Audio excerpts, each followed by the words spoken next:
Yes. Come on, Coop.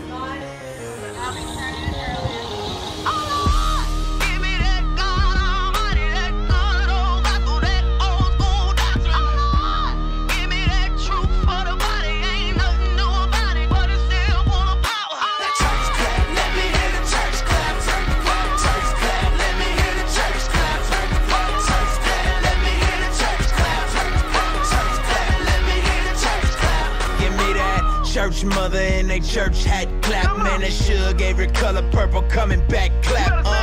When that whole week beat you up and stress you, but you hear that organ playing and remind you of your blessings. And on another note, she just hit another note. Chills down my spine, got me crying, make me overload. You don't know about it though. Old school church hymns, deacons get the humming, now the drummer finna burst in. Lordy, Lordy, Lord. Can you hear me now? Church close, sweater, you don't care, you just get it now. Testify how we made martyrs out of these fathers and rose up all of his daughters to glorify him with honor. Man, I swear Thomas Jones with her head did. Now it's flying everywhere, she don't care what her head did. She an egg, yeah, caught up in the egg, yeah. Probably why she clapping like Jesus just reappeared, yeah. Give me that God Almighty, that God, oh, I throw that old school. Well, good morning, and thank you so much for tuning in to our September edition of our Success Event. Our Success Events are where we celebrate the successes that we've had here at Hope Haven with the people that make those successes possible. So we'd like to know that you're here. So if you would, chat your name down in the chat box below, and along the way, if you have some comments and questions, please feel free and we will answer those and try and feel like we're connected in this disconnected virtual world. We want to start off by thanking our church partner, Cy-Fair Christian Church, for entertaining us with their church clap video and for being part of what goes on here at Hope Haven. Now, people are always asking me, what is it that Hope Haven does? And what we do is so difficult to explain in a short, concise time period that what we did is we put a video together. And in this video, what we've done is we talk about what we do, and then our response to COVID, and then a glimpse into the future. So let's watch that video right now. One of the most vital components in doing outreach is building tangible and real relationships with our clients on the streets. What we do when we go to do outreach is we just try to create a relationship with the homeless person or whoever the person is in crisis. We've been doing everything from COVID screenings out in the field to handing out all kinds of supplies that have been donated. We've had a lot of great donations from HEB to Commissioner Cagle's office to the Homeless Coalition, and we've been able to deliver some PPE to the folks on the street and educate them on how to stay safe in these crazy times. We just get to know them and they get to know us, and it's just creating that friendship and that bond. But this kind of helps because we're giving something to them: food, snacks, masks, especially now during this time. There's a bunch of hygiene stuff. The activities that are being done by Hope Haven is something that really helps the people out there, that is taking them from the crisis to self-sufficiency. It helps me get through the day to let me know that people are actually here to help. With COVID, we had a lot of rehabs, not accepting people, transitional living, not accepting people, shelters not accepting people, government offices shut down, the inability to get IDs, social security cards, all these things that people need to get off the streets. We've kind of been having to just continue building that relationship in the process and continue to be consistent. Also, when those resources become available and they do decide, hey, this is my plan, this is my goal, I want to accomplish this, we have the relationship with them where they trust us, and we also get to walk with them through that process in a real way. If you show them that you're willing to go forward, they're willing to pull you up. They got steps that you have to go through, but it's not steps that's unattainable. And if you don't do those simple things, then you can't get ahead. Like everything you ask me to do, and you see I was, I'm gonna do this today, I'm gonna do this tomorrow. Because I wanna be better. I wanna be better. I get to lead the Next Step of Hope program, and what we do is help a client to learn a new lifestyle. When we help someone to get off the streets and when we get them housed, the goal is not simply to get them housed, because them having a home now often doesn't change a lot of the underlying issues with why someone was homeless in the first place. Not just get a place and then, oh, well, I got a place I can kick back. No, what are you gonna do next? It's gotta be a next step. We're after that long-term healing. We're after them finding and learning a new lifestyle. And we know in our own lives that has happened when people have come alongside us and taught us where to find life. We expect homeless to come out of COVID to grow 5 times larger than it is today. And so we have a great need for a place that they can go get the services they need and even have some transitional housing to be able to keep families together through these struggling times. We are looking to help change the community, and we're moving forward as fast as we can with our transformation station to get it up and running and give these people a place to live and keep their families together. So we here at Hope Haven just want to thank you for all your love, all your prayers, and all your support. Hey, this is Dave. I'm the operations manager here at Hope Haven, and one of my favorite things to do is be able to share stories with you about people in our success community who have successfully worked their way through and out of homelessness. And also we get to tell great stories about people like our volunteers, like Natalie, who's going to share her experiences and what Hope Haven has meant to her and being able to serve here. So these are some great stories that we want to share and get you excited about what we're doing here in our community.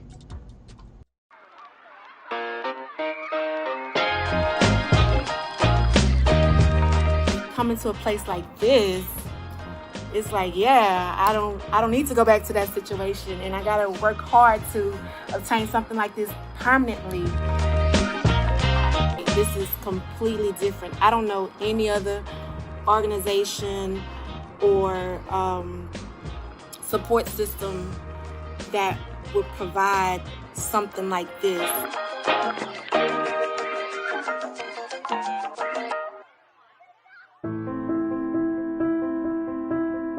I'm not the typical person that you would see that you would think that would be homeless. I didn't even think I would even be homeless myself.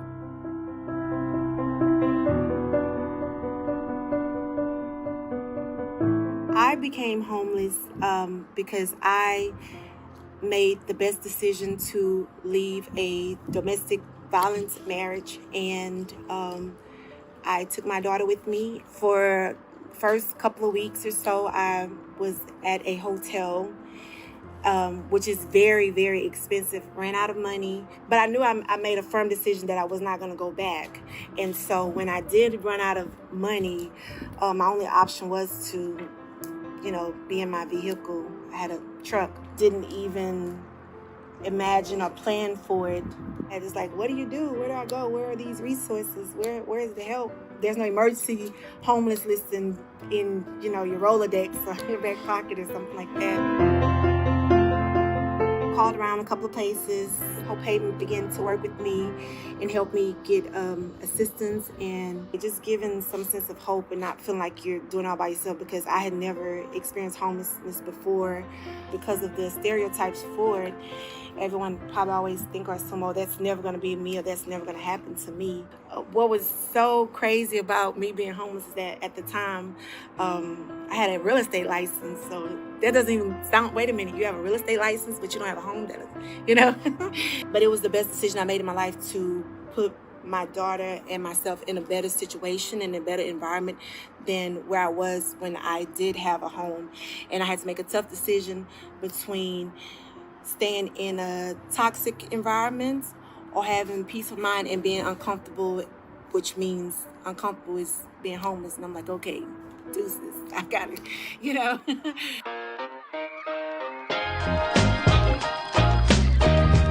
Where I am now is completely different. I mean, it's like a 360 transformation from where I was 2 or 3 years ago. I have my own place. It's nice, hardwood floors, stainless steel appliances, nice dark cabinets.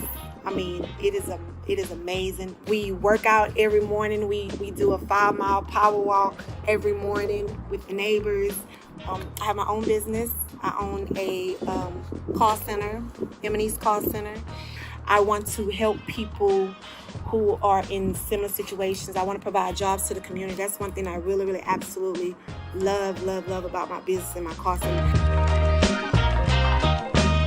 And now, my daughter and I, we are happy, we're healthy, we're safe, we're secure, we have peace of mind. We have a very, very good life. A very good life. Better than before.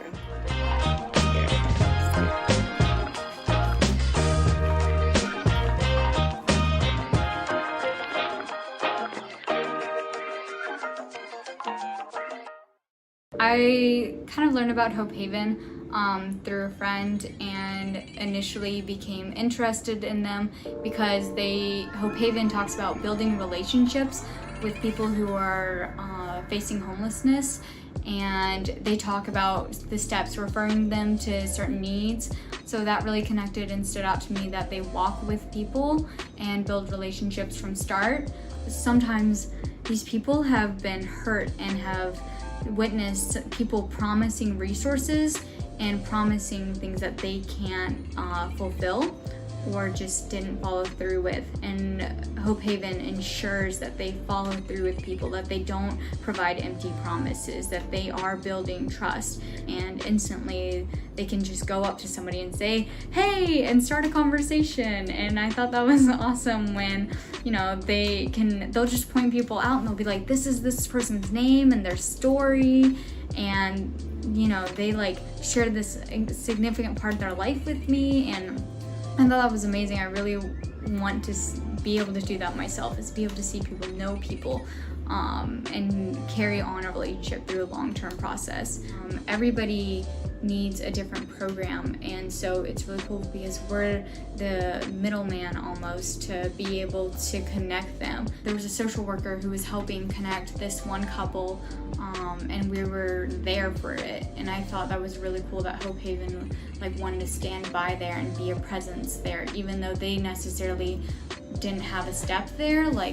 They knew that they wanted to show that they were walking with people through every step of the process, and to see that happen was very eye-opening.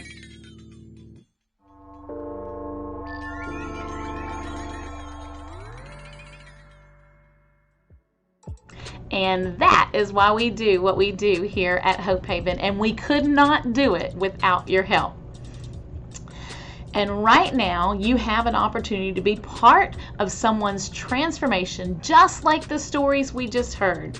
So you can text to give, and you do this by texting the word Success 2020 to the number 44321.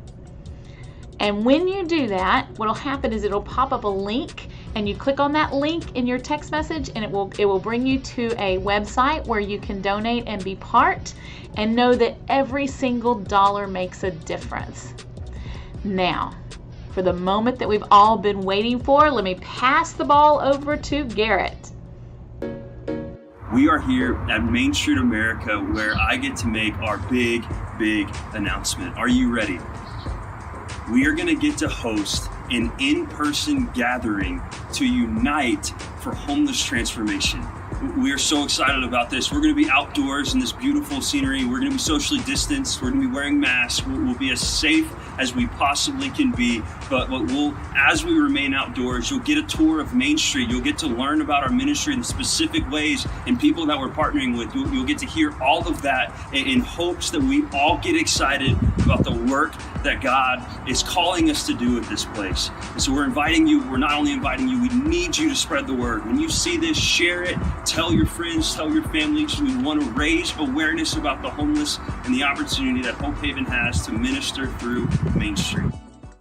Well, you just heard the announcement. Thank you so much for coming to our success event. This is the end of our success event, which means now is the time for you to go and do something about it. So please share the link that you see. Please sign up and click that. Let us know that you're coming, and just blast this all over your social media. Let everybody know. Help us raise awareness about the work that God is allowing us to do.